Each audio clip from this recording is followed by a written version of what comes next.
Si hatujamuita mtu anaitwa Sofia Meloa. Sisi tumemuita Sofia Rajab Ndunda. Ambaye nyinyi maarufu kwenu ni kwa jina hilo ambalo mmelitaja. Na tulimuita hapa kwa sababu ya maudhui ambayo alichapisha mtandaoni. Na mkumbuke huyu Sofia Rajab Ndunda ni msanii au mwanatasnia wa filamu kutokana na kazi zake alizofanya katika tamthilia mbalimbali hapa Tanzania.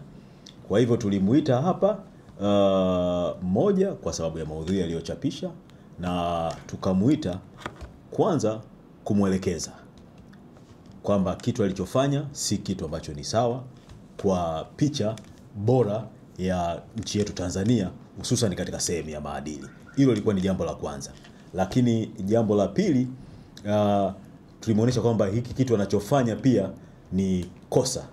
Ni kosa kwa maana yake kwamba hii ni kesi, kwa sababu ya namna ambavyo maudhui yenyewe aliyochapisha kwenye mtandao yanaonekana kwamba ni maudhui ambayo yamekwenda kinyume na maadili ambayo yanatengeneza hiyo dhana ya kesi, ambayo tunawaachia pia wenzetu ambao wangeweza kuingia kufanya jambo hili. Kwa hiyo hilo lilikuwa ni moja. Lakini hapo imekwenda, kwa nini tunawaita?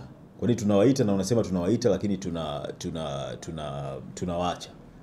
Tunawaacha kwamba wanaonekana kesho tunamuita mwingine. Tumesema kila tunayemuita na kumpa nafasi ya kumsikiliza na kumuonya na kumwelekeza namna ya kwenda mbele kwenye issue hizi za kimaadili, tunakuwa tumetengeneza mazingira kwamba endapo atafanya kosa hili kwa kujirudia, tutachukua hatua zaidi. Lakini si kwamba hatuna hayo meno ya kuchukua hatua zaidi. Tumechukua hatua zaidi kwa watu kama wawili watatu wa mwisho tuliwachukua, tuliwapeleka kwenye vyombo vya kisheria ambapo wenzetu wa jeshi la polisi walichukua, na kuna baadhi ya kesi wanaendelea na taratibu za kupambana na watu wa namna hii. Kwa hiyo tunawaita kuwakumbusha, lakini tunawaita kuonesha kwamba tasnia wanayofanya si tasnia ambayo haisimamiwi na serikali. Serikali kupitia Mheshimiwa Rais Dr. Samia Suluhu Hassan ambaye ametengeneza wizara, ameunda viongozi wetu wa wizara, lakini ametengeneza hivi vyombo vya kusimamia hizi sekta. Tupo macho kuhakikisha kwamba yale maudhui yote yanayotengenezwa hapa nchini Tanzania yanatengenezwa katika namna ambayo inalinda maadili, inakuza utamaduni wetu wa Kitanzania. Kwa hivyo kwenye swala la Sofia Rajab Ndunda tumemuita hapa, na nafikiri nyinyi ni mashahidi. Tumechukua kikao kirefu sana. Tumefanya kikao kirefu sana kufikia maamuzi ambayo tumeyafanya. Na maamuzi yamekuwaje? Ndio naelekea huko. Tumechukua kikao kirefu sana, na kikao kilikuwa kirefu sana kwenye maamuzi ambayo tulikuwa tumeyafikia. Katika maamuzi ambayo tumefikia, ilikuwa ni jambo hili kama wengine ambao wamekuwa tukimaliza hapa, wenzetu wa jeshi la polisi wanafika hapa na kuchukua hawa watu na kuendelea na taratibu nyingine. Lakini yeye tumechukua, tumemsikiliza, tumepima, tumechakata na wenzangu wote, na tukasema mmoja, kwa namna ambao aliomba msamaha kwenye bodi ya filamu, na nafikiri mmeshatizama kwenye kurasa zake za mitandao,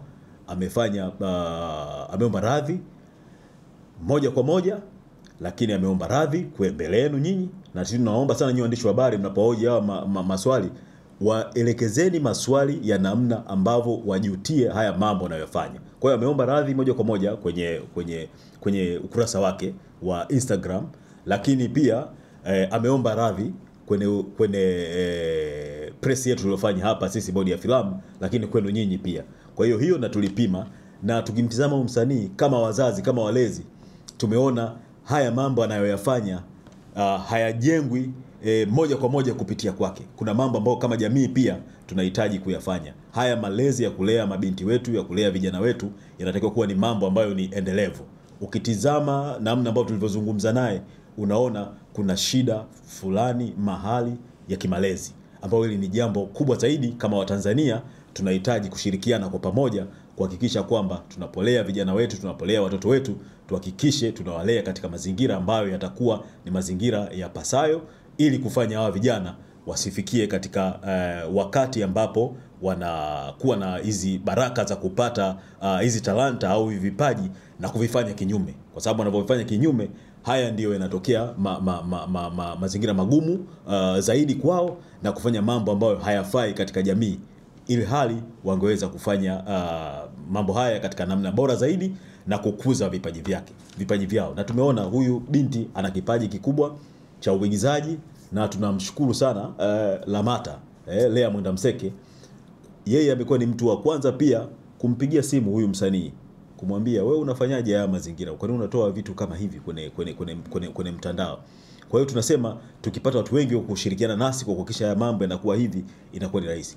Kwa hivyo tumempa onyo kali moja, lakini pili tumemteua afisa kutoka bodi ya filamu ambaye atakuwa anamtazama huyu msanii katika kazi zake zote anazoposti kwenye mitandao, mambo yake yote anayoposti kwenye mitandao, na endapo tutaona kuna jambo jingine linatokea la namna hii, nafikiri nyinyi ndugu waandishi wa habari pamoja na Watanzania utaona kwamba hatua kali zaidi itachukuliwa kwake, na kuhakikisha kwamba kwa wengine inaendelea kuwa funzo kubwa, kuhakikisha kwamba ni nchi yetu Tanzania ni nchi yenye maadili, ni nchi yenye misingi ambayo kila mmoja anaiona. Kwa hiyo tunatakiwa kuilinda, kuikuza na kuhakikisha kwamba misingi hii na maadili haya, licha ya kuwa tu maadili yetu, lakini pia inaweza kuwa biashara na kuvutia watu wengine na wakatamani kuwa kama Watanzania, ambapo hii nchi imejengwa kwa misingi mikubwa toka viongozi wetu waasisi, baba wa taifa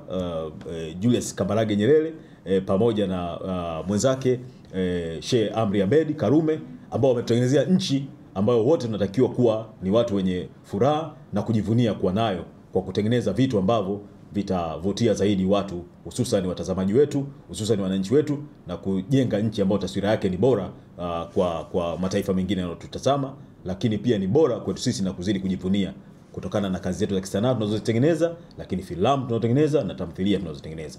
Kwa hiyo huyu tumempa hilo onyo kali, na nafikiri mengine mnayajua kwamba ilikuwa ni kidogo tu, mambo mengine makubwa zaidi yangeendelea, ambayo tuliangalia tukapima kama wazazi, tukaona huyu tukichukua hatua hizi kali zaidi, wakati mwingine tunaweza tukawa hatumjengi zaidi, lakini tunambomoa zaidi. Tumempa hiyo onyo kali zaidi, na tutachukua hatua kubwa zaidi endapo tutaona haya mambo yanajirudia. Okay.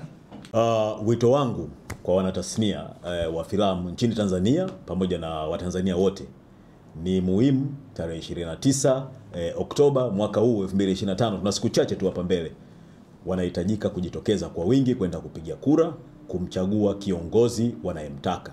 Na hii ni wajibu wa kila Mtanzania, na wajibu huu unakwenda tutakapotekeleza vyema, unakwenda kujenga taifa letu vizuri, hususan katika kuchagua viongozi wanaoweza kutusaidia kuongoza vizuri nchi yetu, na hususan kunyanyua sekta yetu ya sanaa, lakini pia ya filamu na michezo ya kuigiza nchini. Na niseme wazi tu, na wapongeza wanatasnia wetu wengi, hususan wa maigizo pamoja na filamu, kwa kujitoa kwao kwa wingi, kutumia haki yao kubwa ya kikatiba, lakini pia kama viongozi na wao kuchukua nafasi kubwa ya kuwashawishi Watanzania, kuwakumbusha Watanzania, kuwaelekeza Watanzania kwamba ni muhimu kupiga kura. Kwa hivyo kwa wanatasnia wetu wengi, nafikiri wengi mnawaona kwa namna ambavyo wanachukua nafasi kubwa ya kuhakikisha kwamba wananchi wanapiga kura, kwa kuwashawishi wapige kura, kwa kuwakumbusha wapige kura. Hilo ni jambo kubwa zaidi. Lakini pili, kwa wao wenyewe kuchukua maamuzi, maana tuna wengine wengi waligombea nafasi mbalimbali za kiuongozi, ambazo pia imeonyesha ni namna gani tasnia yetu imekuwa na mchango mkubwa, hasa pia kwa wanatasnia pia kuona wana nafasi kubwa ya kuongoza wananchi. Na sisi tunawatakia heri wanatasnia wote walioingia katika kinyang'anyiro cha uchaguzi, kwa sababu tunaamini wakishinda wao imeshinda tasnia, lakini ikishinda tasnia pia ina maana wao, kwa sababu ni wanatasnia, watatusaidia kwa kiasi kikubwa kuisemea vizuri tasnia yetu ya filamu na michezo ya kuigiza,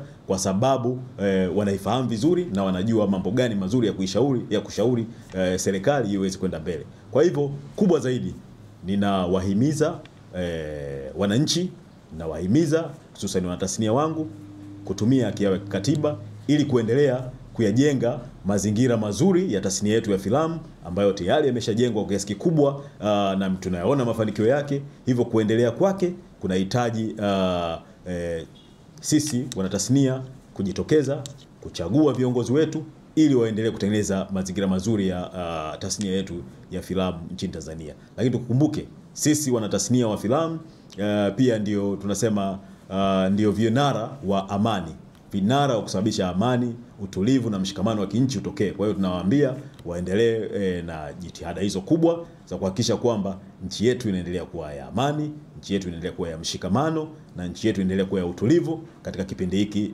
cha kuelekea uchaguzi mkuu. Na sisi kama wanatasnia tupige kura, tuchague kiongozi ambayo tunaona atatuvusha katika sekta yetu kutoka hali ambayo tuko nayo sasa hivi kwenda katika hali bora zaidi na kuhakikisha kwamba tasnia yetu inakuwa bidhaa. Sisi wanatasnia tunaendelea kutumia vipaji vyetu kuhakikisha kwamba tunafika kule ambapo tunapahitaji kupata faida zaidi na kuhakikisha kwamba tasnia hii inakuwa alama kwetu Tanzania, lakini kwa nchi nyingine zote zinazotuzunguka.